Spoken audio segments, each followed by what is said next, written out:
Hello sir, my name is Shanuka Shen. I am going to explain about privilege escalation vulnerability in Linux kernel before 2016. Uh, to my vulnerability, CVNum is 2016-5195. This vulnerability is in the Linux kernel's memory management subsystem. Okay. This vulnerability is found by Phil Wester. He is a senior president in CBRE. This bug is also known as dirty cow bug, means copy on write. From exploiting this vulnerability, I have able to write into the read-only file. I am in a non-privileged account. I have able to write into root access file. This vulnerability is available in 2007. Vulnerability is patched in 2016 October.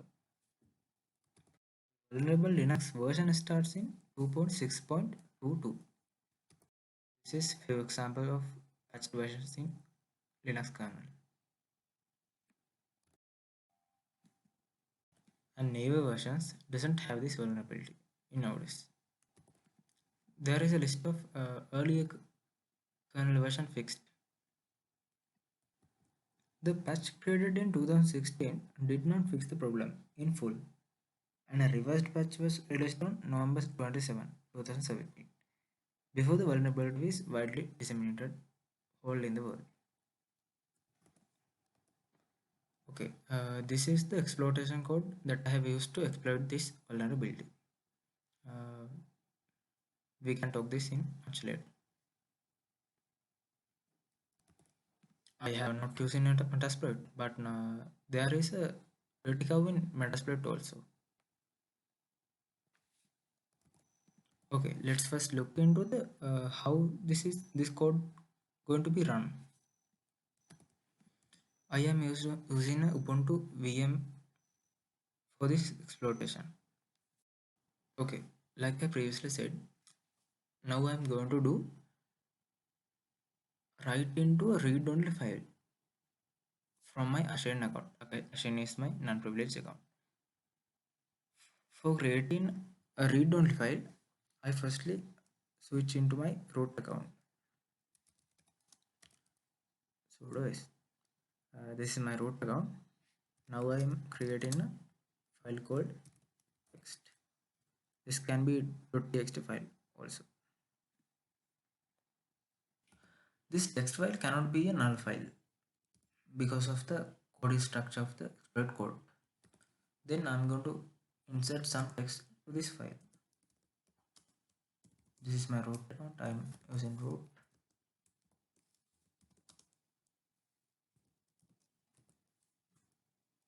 Okay. Okay, let's check this file's access type. Read write to root account. For clear understanding, I just remove this write permission too.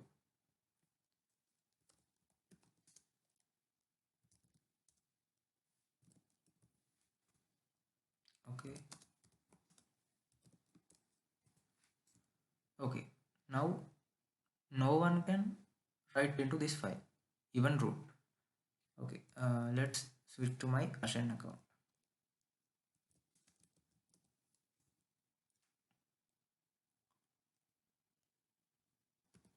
Let's look at the file in my Ashen account.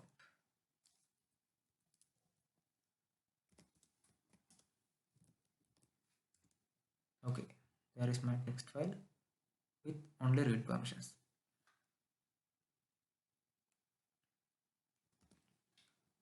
Uh, Linux is my Linux.c is my exploitation code. Uh, just quickly I show that.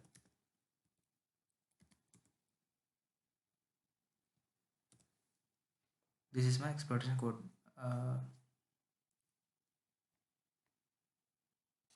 I explain all of these codes in much later. Okay, just leave from here. Now I'm going to compile my C code, the exploitation code as Linux, and we are using thread to this exploitation code. Just use pthread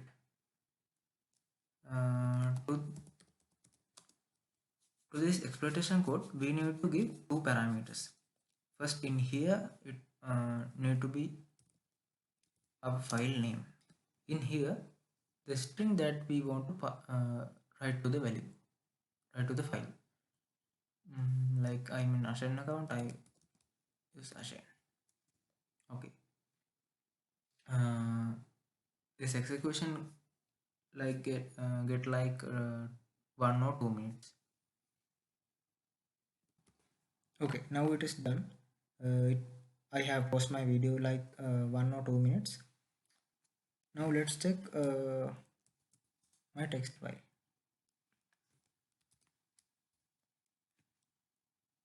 Okay, I typed to my text account to root previously in my root account. Now it is Ashen from this. I previously said it's not going to be work to null file. Let's check it. Switch to my root account.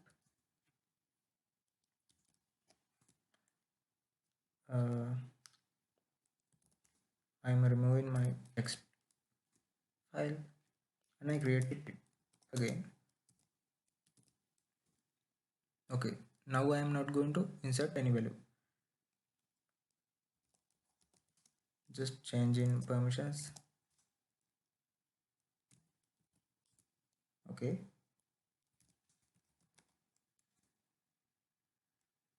So choose Ashen.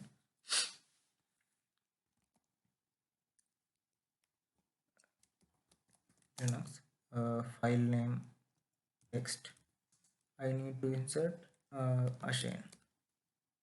Okay. There is a difference. In previously there in here there is a number. Now it is F. Okay, let's pause my video again. Okay, it is done. Less than previous ones.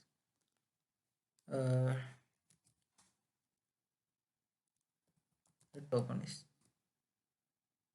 Sorry. Okay, nothing in here.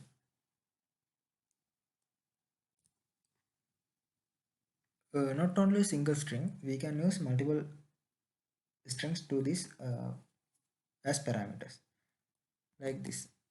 Linux. In double quotation, we can give any of string. This is from like this. Now shall we step into explanation of the source code.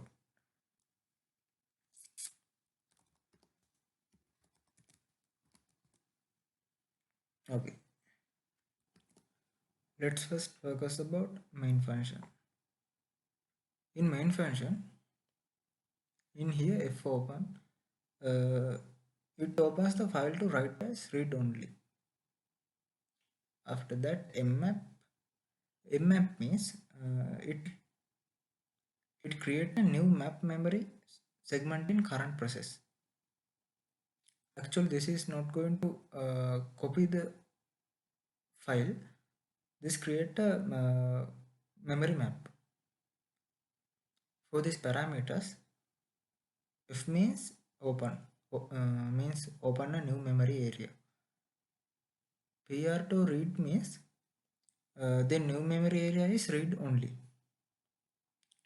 Map private means it's enable copy on write the cow.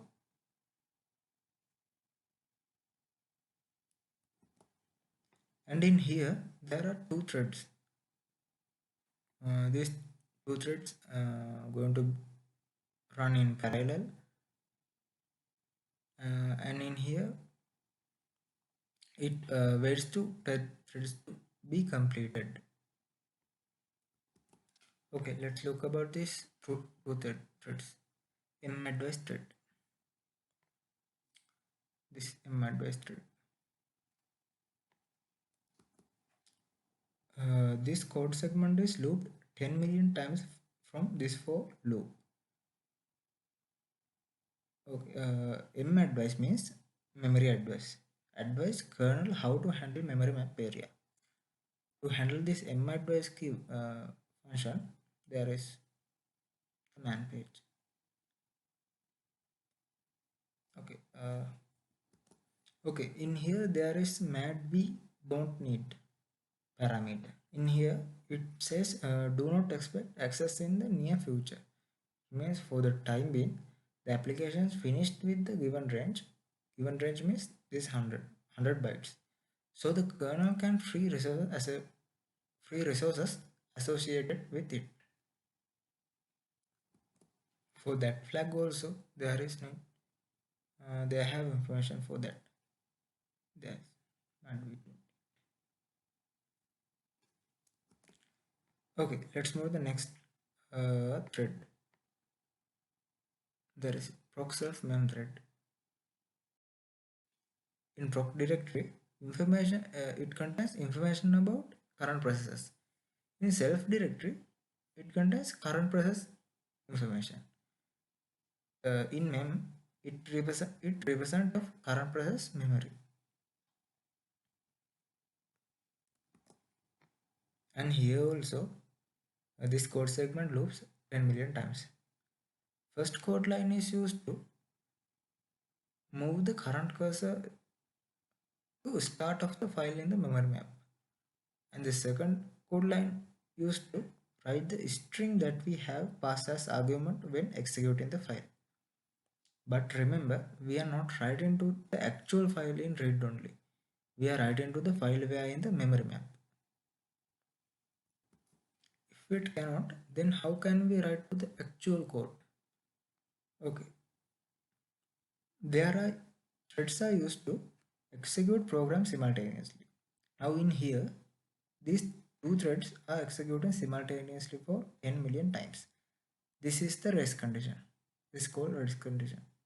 In separately, it is clear that each loops are executing successfully. But in running these two programs simultaneously for 10 million times, it is caused to return the string that we have passed as argument to the read-only file successfully. Let's look at this in briefly. Okay, imagine that we have a program called linux.c.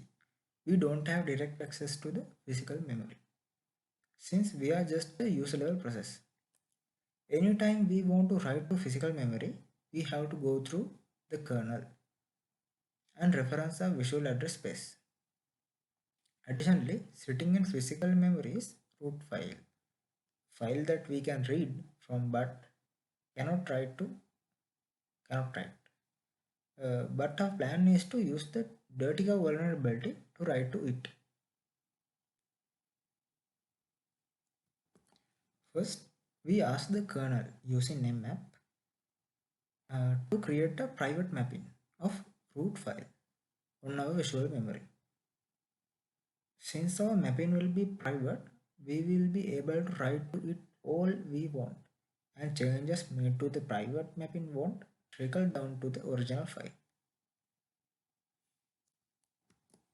Okay, now the kernel has to find a spot in physical memory to store our private mapping button, of course, thanks to a hands-on technique called copy on write, previous called how. The kernel doesn't have to do this until we start writing to our private mapping. So the kernel doesn't copy the root file just yet, not yet. Next, the kernel finds a location in our visual memory to fit our private mapping. So we have a way of reference it.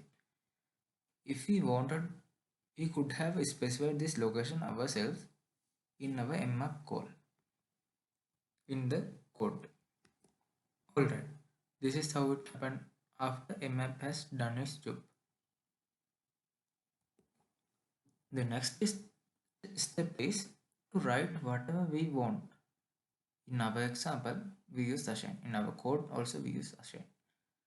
However, we are not going to write directly to the visual address that mmap gives us. Instead, we write to a very unique file in Linux called procself-mem.